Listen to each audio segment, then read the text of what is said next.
जय जगन्नाथ। आशा करुँच आपण मैंने भल थे। जल्दी हांडीशाल को आपण मान स्वागत। तो ये देखिपे मुझे भात बसई नहीं मुझे डालमा प्रस्तुत करनी जेहेतु आज गुरुवार तो मुझे अदा पकईकि डालमा करने आलू आउ अमृतभंडा बैगण सारू माटी आलू आ कदली हरड़ जाई पकईकि डालमा प्रस्तुत करनी ताकू दुईटा सीटी पर्यंत छाड़ी दूसरी बैगन को भल भाव भाजी नौ बैगन टी भल भाव भाजी बाहर को बाहर आम काटी रखा कोबी आलू बैगण मटर छुई आउ पोटल को भल भाव भाजी ना आज ए पनीर टे पकईकि भल भाव मुझे मसला पनीर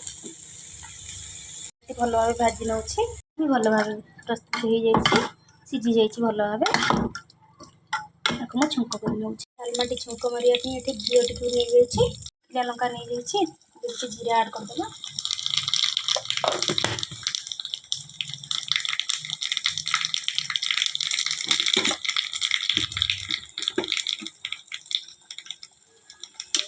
देखो जीरा टी भल भाव फुटीगला ये डालमा मैंने तड़का दे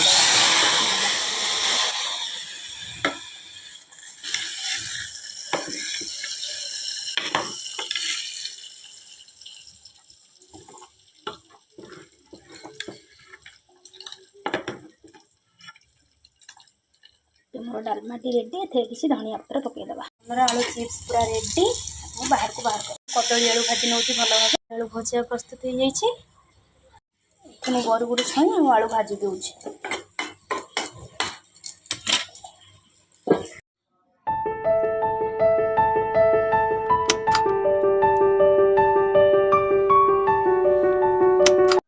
हेलो फ्रेंड्स, वेलकम टू जल्दी हांडीशाल।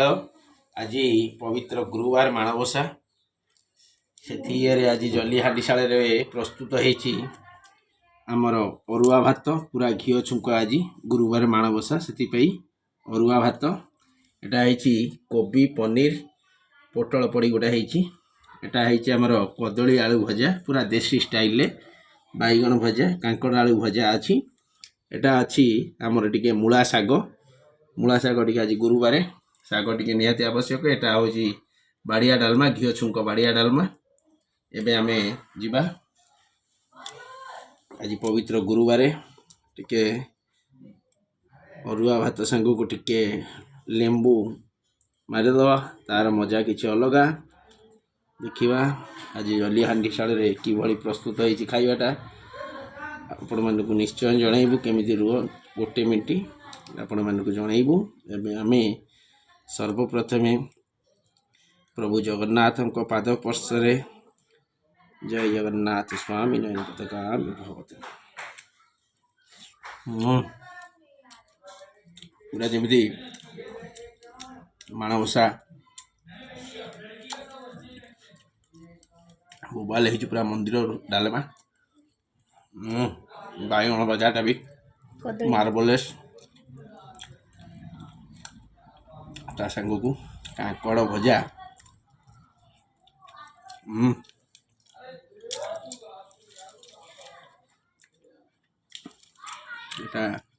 मिक्स पनीर पनीर पड़ी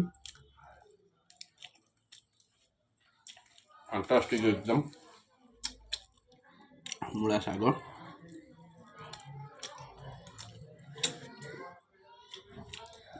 हम जल्दी हांडीशाल को आपण मानक अनुरोध लाइक कमेंट शेयर करेंगे सब्सक्राइब करेंगे। रोची जय जगन्नाथ।